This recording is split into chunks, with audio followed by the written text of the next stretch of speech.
তো সম্প্রতি নাগরিকত্বের প্রমাণে বেশ কিছু প্রশ্ন আপনাদের মনে রয়েছে। এর পাশাপাশি হয়তো আপনারা সঠিক বুঝতেও পারছেন না যে কোন ডকুমেন্ট থাকলে পরে আপনি যে ভারতীয় নাগরিক সেটা আপনি প্রমাণ করবেন, বা কোন ডকুমেন্ট থাকলে পরে আপনার ভবিষ্যতে কোনো রকম সমস্যা হবে না।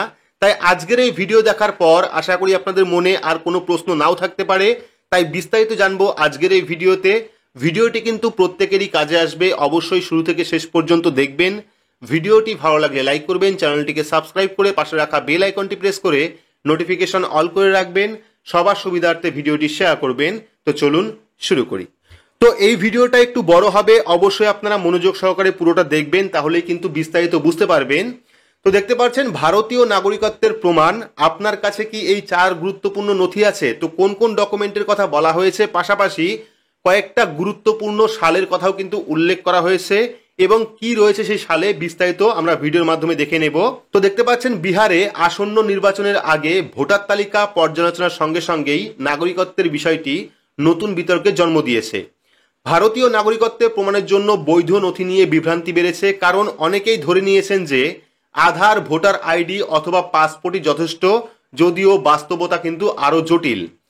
তো কি বলা হয়েছে, ভারতে কোন নথি নাগরিকত্বের প্রমাণ করে, অর্থাৎ আপনি যে ভারতীয় নাগরিক সেটা প্রমাণ করতে কোন ডকুমেন্ট লাগবে, বা কোন ডকুমেন্ট প্রমাণ করবে যে আপনি সত্যিই ভারতীয় নাগরিক। তো এর উত্তরে বলা হয়েছে ভারতে এমন কোনো একক নথি নেই যা স্পষ্টভাবে নাগরিকত্ব প্রমাণ করে, তবে নির্দিষ্ট কিছু নথি নির্দিষ্ট কিছু পরিস্থিতিতে গ্রহণ করা যেতে পারে। যেমন 1 নম্বরে রয়েছে ভারতীয় পাসপোর্ট। তো বিদেশ মন্ত্রক কর্তৃক একচেটিয়াভাবে ভারতীয় নাগরিকদের জন্য জারি করা পাসপোর্ট নাগরিকত্বের উল্লেখ থাকে এবং আন্তর্জাতিক স্বীকৃতি রয়েছে। এটি বিভিন্ন সরকারি প্রক্রিয়ায় ব্যাপকভাবে গৃহীত হয়। পাসপোর্ট হলো ভারতের একমাত্র বিস্তৃত নথি যা নাগরিকত্বের প্রমাণ হিসাবে কাজ করে, অর্থাৎ ভারতীয় পাসপোর্ট কিন্তু নাগরিকত্বের প্রমাণ হিসাবে কাজ করতে পারে। দ্বিতীয়ত রয়েছে জাতীয়ত শংসাপত্র। তো এই শংসাপত্রটি বিশেষ ক্ষেত্রে জেলা কর্মকর্তা বা রাজ্য সরকার দ্বারা জারি করা হয়। স্পষ্টভাবে বলা হয় যে ব্যক্তি একজন ভারতীয় নাগরিক। এটি আদালত বা জেলা ম্যাজিস্ট্রেট দ্বারা জারি করা হতে পারে, এবং কখনো কখনো স্বরাষ্ট্র মন্ত্রক দ্বারাও কিন্তু জারি করা হতে পারে। ভারতে জাতীয়তা সনদপত্র কেবলমাত্র সীমিত এবং নির্দিষ্ট ক্ষেত্রেই কিন্তু জারি করা হয়। এগুলি এতই কম দেওয়া হয় যে এর ইস্যু সম্পর্কে কোনো সরকারি তথ্য নেই। পরবর্তী বলা হয়েছে যখন কোনো ব্যক্তিকে সরাসরি চাকরিতে, বিশেষ কোটার অধীনে কোনো শিক্ষা প্রতিষ্ঠানে ভর্তির জন্য অথবা কোনো আইনি প্রক্রিয়া চলাকালীন নাগরিকত্বের প্রমাণের প্রয়োজন হয় এবং পাসপোর্ট বা নাগরিকত্বের সনদের মতো অন্যান্য বৈধ প্রমাণের অভাব থাকে, তখন কিন্তু জাতীয়তা সনদের প্রয়োজন হতে পারে।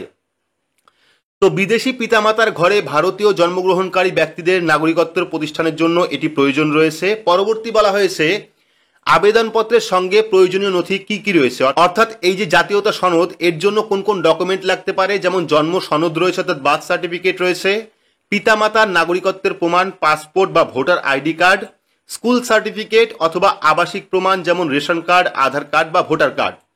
পরবর্তী 3 নম্বরে বলা হয়েছে নাগরিকত্ব সার্টিফিকেট বা রেজিস্ট্রেশন সার্টিফিকেট, অর্থাৎ এটাও কিন্তু ভারতীয় নাগরিকত্বের প্রমাণ করতে পারে।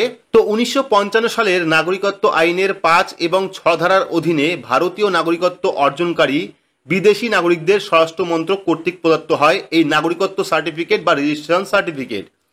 পরবর্তী 4 নম্বরে রয়েছে জন্ম সার্টিফিকেট অর্থাৎ বার্থ সার্টিফিকেট। যদিও এই নথিতে জন্ম তারিখ এবং জন্মস্থান উল্লেখ করা রয়েছে, তাই কেবল আংশিকভাবে নাগরিকত্ব প্রমাণ করে জন্ম সার্টিফিকেট।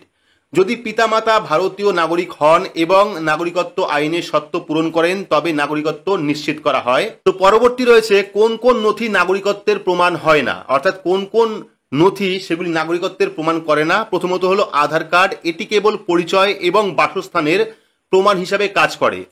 দ্বিতীয়তে ভোটার আইডি কার্ড বলা হয়েছে, কিন্তু কতটা সঠিক এটা বলতে পারছি না, কারণ এখানে বলা হয়েছে কোন কোন নথি নাগরিকত্বের প্রমাণ হয় না, অর্থাৎ কোন কোন নথিতে নাগরিকত্বের প্রমাণ হয় না। সেকেন্ড দিয়েছে ভোটার আইডি, এটি ভোট দেওয়ার অধিকার প্রমাণ করে কিন্তু নাগরিকত্ব নিশ্চিত করে না। তো এটা নিয়ে পরবর্তী সময় হয়তো কোনো আপডেট আসতে পারে, তখন আমরা বিস্তারিত বলবো। পরবর্তী ড্রাইভিং লাইসেন্স, এটি কেবল গাড়ি চালানোর অধিকারকে প্রমাণ করে, ঠিক আছে। এর পরবর্তী রয়েছে ভারতীয় নাগরিকত্ব কিসের ওপর ভিত্তি করে হয়। তো দেখতে পাচ্ছেন ভারতীয় নাগরিকত্ব 1955 সালের ভারতীয় নাগরিকত্ব আইন এবং সংশোধনী দ্বারা নির্ধারিত হয়, যা জন্ম, উত্তরাধিকার, নিবন্ধন, স্বরাষ্ট্রমন্ত্রক কর্তৃক নাগরিকত্ব এবং আঞ্চলিক অন্তর্ভুক্তির ওপর ভিত্তি করে তৈরি। পরবর্তী দেখতে পাচ্ছেন ভারতের নাগরিকত্ব কেন বিতর্কিত বিষয় হয়ে উঠেছে। তো বিহারে চলমান ভোটার তালিকা আপডেটের সময় নির্বাচন কমিশন বিহারে বেশ কয়েকটি অংশে নোটিশ জারি করায় সাম্প্রতিক বিতর্ক আরও তীব্র হয়ে ওঠে, যেখানে বাসিন্দাদের ভারতীয় নাগরিকত্বের প্রমাণের নথি জমা দিতে বলা হয়। এমনকি বিষয়টি সুপ্রিম কোর্টেও পৌঁছেছে। ভারতের মতো দেশে যেখানে লক্ষ লক্ষ মানুষ দারিদ্র্যের মধ্যে বাস করে এবং আনুষ্ঠানিকভাবে শিক্ষার অভাব রয়েছে, বিশেষ করে গ্রামীণ এলাকায় নাগরিকত্ব প্রমাণ করা একটি গুরুতর চ্যালেঞ্জ। অনেক লোকের, বিশেষ করে যারা 1970 বা 1980-র দশকে জন্মগ্রহণ করেছেন, তাদের জন্ম শংসাপত্র বা পাসপোর্ট নেই, যা সরকারের নেতৃত্বে পরিচালিত যে কোনো নাগরিকত্ব যাচাই অভিযানকে ঘিরে আশঙ্কা তৈরি করে। তো অসম, ত্রিপুরা এবং পশ্চিমবঙ্গের মতো উত্তর পূর্বাঞ্চলীয় রাজ্যগুলিতে বিশেষ করে বাংলাদেশ থেকে আসা অভিবাসীদের ক্ষেত্রে অবৈধ অভিবাসন নিয়ে উত্তেজনা দীর্ঘদিন ধরেই বিদ্যমান। জনসংখ্যার ভারসাম্য এবং স্থানীয় অধিকার নিয়ে এই উদ্বেগগুলি কয়েক দশক ধরে বিরোধকে আরও তীব্র করে তুলেছে। এনআরসি অর্থাৎ জাতীয় নাগরিক নিবন্ধন বাস্তবায়ন এবং সিএএ সংশোধিত নাগরিকত্ব আইন প্রবর্তনের ফলে বিভাজন আরও গভীর হয়েছে। এইবার আপনারা দেখুন ভারতের নাগরিকত্ব বিতর্কের উত্থানের কারণ কি। তো এখানে কিন্তু কয়েকটা সালের কথা উল্লেখ করা হয়েছে। বলা হয়েছে 1955 সালের নাগরিকত্ব আইনের পর থেকে ভারতে 1986, 2003, 2005, 2015 এবং 2019 সালে বেশ কয়েকটি সংশোধনী দেখা গিয়েছে, যার প্রতিটিতে নাগরিকত্ব সম্পর্কিত বেশ কিছু নির্দিষ্ট শব্দ এবং সংজ্ঞা পরিবর্তন করা হয়েছে। তো এইবার 1987 সাল পর্যন্ত ভারতে জন্ম নেওয়া প্রতিটি শিশু স্বাভাবিকভাবে একজন ভারতীয় নাগরিক হিসাবে বিবেচিত হন। 1987 সালের পর নবজাতকের পিতামাতার মধ্যে অন্তত একজন ভারতীয় নাগরিক হওয়া বাধ্যতামূলক হয়ে পড়ে।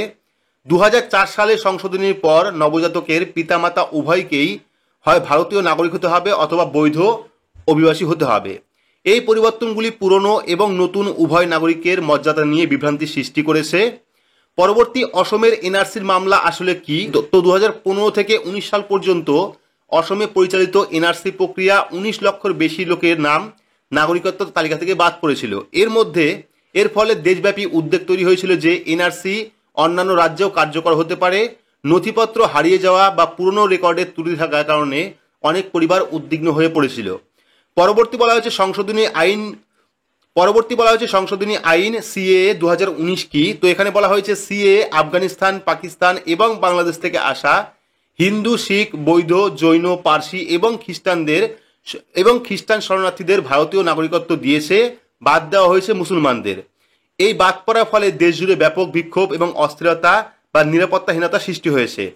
তো আশা করি বুঝতেই পারলেন কেন এই বিতর্ক এবং কোন কোন নথি থাকলে পরে আপনি ভারতীয় নাগরিক সেটা আপনি প্রমাণ করতে পারবেন। তো পরবর্তী সময় কিন্তু আবারও এই নিয়ে আপডেট আসবে। সেই আপডেট জানতে হলে অবশ্যই চ্যানেলটিকে সাবস্ক্রাইব করে রাখবেন এবং পাশে রাখা বেল আইকনটি প্রেস করে নোটিফিকেশন অল করে রাখবেন এইরকম গুরুত্বপূর্ণ আপডেট সবার আগে পেতে। তো আজকের মতো এইটুকুই, ধন্যবাদ।